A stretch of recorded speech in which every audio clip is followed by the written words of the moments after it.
আসসালামু আলাইকুম। কেমন আছেন সবাই? আশা করছি ভালো আছেন। আমরাও খুব ভালো আছি। আপনাদের মাঝে আর একটি নতুন ভ্লগ নিয়ে চলে আসলাম। আর এই যে এখন হচ্ছে বৈকালবেলা, আর চারিদিকে বিশাল মেঘ। সে মনে হচ্ছে যেন সন্ধ্যা লেগে গেছে, কিন্তু এখন ঘড়িতে 4টে বাজে। আর এখানে আমি একটা আনারসের ডাল নিয়ে চলে আসলাম। আর আমি এই আনারসের ডালটা আমি লাগাবো বাড়িতেই, আমি চারা তৈরি করব। আর এই যে আমি ছোট ছোট পাতাগুলো আমি ছিঁড়ে নিচ্ছি, তার কারণ হচ্ছে এই পাতাগুলো ছিঁড়ে নেওয়ার পরে ছোট ছোট শিকড় বেরোবে। আর সেই শিকড়গুলো আমি বড় করার জন্য একটি প্লাস্টিকের বয়ামে জলের মধ্যে রেখে দেব। তারপরে কয়েকদিন এই শিকড়গুলো বড় হবে, তখন আমি মাটিতে লাগাবো। আর এই যে দেখুন, আমি ছোট্ট একটা বয়ামে রেখে দিলাম জলের সাথে। আর কয়েকদিন পর আমি জলটা পাল্টিয়ে নেব। আর আমি দেখুন কত সুন্দর আমি ডাইনিং টেবিলে রেখে দিলাম। ডাইনিং টেবিলের সৌন্দর্যটাও বেড়ে গেল। আর তারপরে এই যে চলে আসলাম ছেলেমেয়ের পছন্দের নাস্তা তৈরি করতে। আর এখানে আমি আটা দিয়ে আমি একটি দুর্দান্ত স্বাদের রেসিপি তৈরি করব। আর এই রেসিপিটা খুবই সহজ, কয়েক মিনিটের মধ্যেই তৈরি হয়ে যাবে। আর এখানে আমি একটু জল নিয়েছি, আর চিনি আর লবণ নিলাম। তারপরে একটু নেড়ে চেড়ে নিলাম। আর এই যে এখন আমি 1 কাপ পরিমাণ মতো আমি আটা নিলাম। এই আটাটা এখন ছাঁকনি দিয়ে চেলে নিচ্ছি। তারপরে আমি পারফেক্ট ব্যাটার তৈরি করে নেব। আর এই যে দেখুন, আমি জল দিচ্ছি অল্প অল্প করে, আর ব্যাটার তৈরি করে নিচ্ছি।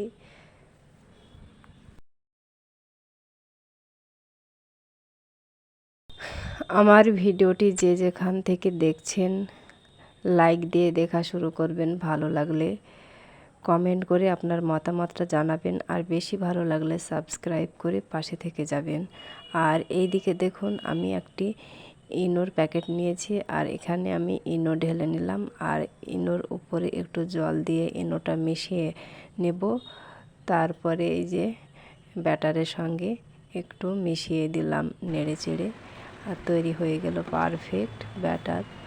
আর এদিকে আমি এই যে ব্যাটারটা দিয়ে এখন আমি চিতই পিঠা তৈরি করে নিচ্ছি। আটা দিয়ে চিতই পিঠা আজকে আমি প্রথম তৈরি করছি এই রেসিপিটা, কিন্তু দুর্দান্ত স্বাদ হয়েছিল। আমি খাওয়ার পর আমি ভয়েসটা দিচ্ছি। আর এই যে আমি তারপরে 1 চামচ ব্যাটার দিলাম, আর তারপরে আমি একটি ঢাকনা দিয়ে ঢেকে দিলাম। আর সুন্দর ফুলে উঠবে, দেখতেও খুব সুন্দর লাগবে। আর এই যে দেখুন কত সুন্দর ফুলে উঠেছে। আমি 1 থেকে 2 মিনিটের মধ্যে আমি ঢাকনাটা তুলে নিলাম। আর এই যে কত সুন্দর জালিদার হয়েছিল। আর তারপরে আমি এই যে এখন আমি দুধটা জাল দিয়ে নিচ্ছি। আর এই দুধটা জাল দিয়ে আমি একটু গাঢ় করে নেব। আর চিনি দেব, আমি চিনি দিয়ে সুন্দর একটি শিরা তৈরি করে নেব। আর এই শিরাতে যদি ওই চিতই পিঠাগুলো দিই, তাহলে তো খেতে অসাধারণ লাগবে। আর এই চিতই পিঠা যদি গরুর গোশ কিংবা খাসির গোশ দিয়ে খাওয়া যায়, তাহলে তো সুন্দর লাগবে খেতে। আর আমি অলরেডি 2-3টে আগেই খেয়ে নিয়েছি, দুধ দিয়ে ভেজানোর আগেই খেয়ে নিয়েছি। আর এই যে দেখুন কত সুন্দর ফুলে উঠেছে, খেতে অসাধারণ হয়েছিল এই যে। আর নরম তুলতুলে একদম পাউরুটির মতো লাগছে। আর এগুলো আমি এখন দিয়ে দিব শিরাতে। আর শিরাতে দেওয়ার পর কিছুক্ষণ ভিজিয়ে রাখবো। আর এই যে দেখুন এগুলো আমি দিয়ে দিচ্ছি শিরাতে, আর প্রতিটাই আমি দিয়ে দিব।